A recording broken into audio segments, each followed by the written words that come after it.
এখন সংসদে বক্তব্য পেশ করবে মোহাম্মদ হারুন। মাননীয় সদস্য, আপনার সময় 4 মিনিট।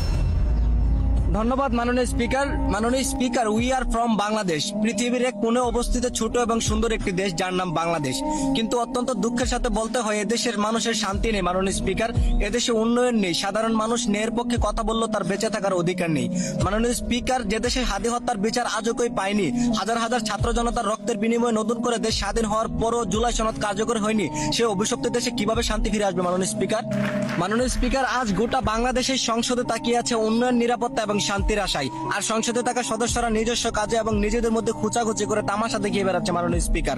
তবে কি তাদের ভুল হয়েছে অভিশপ্ত দেশে জন্মগ্রহণ করে পছন্দের ব্যক্তিকে ভোট দিয়েছে দেশকে ধ্বংস করার জন্য?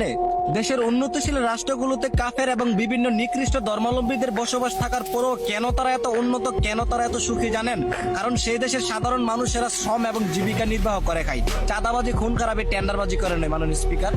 মাননীয় স্পিকার, পৃথিবীর সর্বপ্রথম সূর্য উদয়ের দেশ জাপান, যা আমাদের এশিয়া মহাদেশে অবস্থিত। আজ সে জাপান থেকে আমরা প্রায় 200 বছর পিছিয়ে কেন জানেন? কারণ জাপানে চোর নেই, জাপানে বাটপার নেই, জাপানে ধর্ষণ নেই, জাপানের মাদকের ডিলার নেই মাননীয় স্পিকার। আমাদের দেশে 14 কোটি ভোটারের মাঝে 15 কোটি নেতা। আর নেতার কাজ কি মাননীয় স্পিকার? লুটে পুটে খাওয়া, নির্দিষ্ট কোনো কাজ না থাকলেও রাত পহলে কোটি টাকার মালিক হওয়া। এই বাংলাদেশ কিভাবে উন্নত হবে মাননীয় স্পিকার? এখন দ্বিতীয়বারের মতো সংসদে বক্তব্য পেশ করবেন মোহাম্মদ দুলাল। মাননীয় সদস্য, আপনার সময় 5 মিনিট।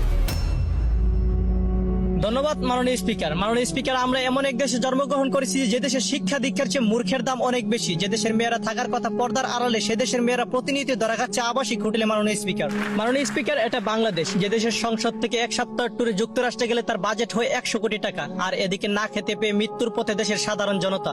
মাননীয় স্পিকার, নেপালে ধর্ষণকারীদের বিচার হয় 24 ঘন্টার ভিতরে ফাঁসি, আর আমাদের এই সোনার বাংলায় ধর্ষণকারীদের হয় তুলার আশি। মাননীয় স্পিকার, দেশে অন্যায় অত্যাচার প্রতিনিয়তই ঘটে যাওয়ার পরও আমাদের জ্ঞান খুলে না, কারণ যে ধর্ষিত হয় তার ক্ষতি হয়, আমাদের তো কিছু যায় আসে না মাননীয় স্পিকার। সাধারণ জনগণের সুখ দুঃখের কথা চিন্তা করলে আমাদের হবে না মাননীয় স্পিকার, কারণ আমাদের দরকার রাজনীতি, আমাদের দরকার টাকা। দেশকে দেশের মতো ছেড়ে দিয়ে আমরা নিজের ব্যক্তিত্ব নিয়ে ভালোই আছি মাননীয় স্পিকার। গত কিছুদিন আগে মাননীয় স্পিকার, সিলেট বিমানবন্দরে 17 কেজি স্বর্ণ নিয়ে ধরা খায় এক চোর। সেই 17 কেজি স্বর্ণ হাইকোর্টে যাওয়ার আগে 1.5 কেজি হয়ে যায় মাননীয় স্পিকার। এগুলো তো সাধারণ চোর ছাচ্চরা করেনি, শিক্ষিত বাংলার শিক্ষিত সরকারি কর্মী দ্বারা এই 1000 কোটি টাকার স্বর্ণ গুম হয়েছে মাননীয় স্পিকার।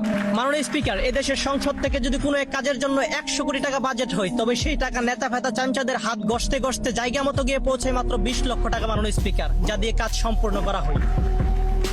মাননীয় স্পিকার, আমার আর এই দেশ নিয়ে কিছু বলার নেই। যাদের হাতে এই দেশ, তাদের জ্ঞান যদি ভালো কাজে না লাগায়, সেটা তাদের ধ্বংস এবং তাদের ব্যর্থতা মাননীয় স্পিকার।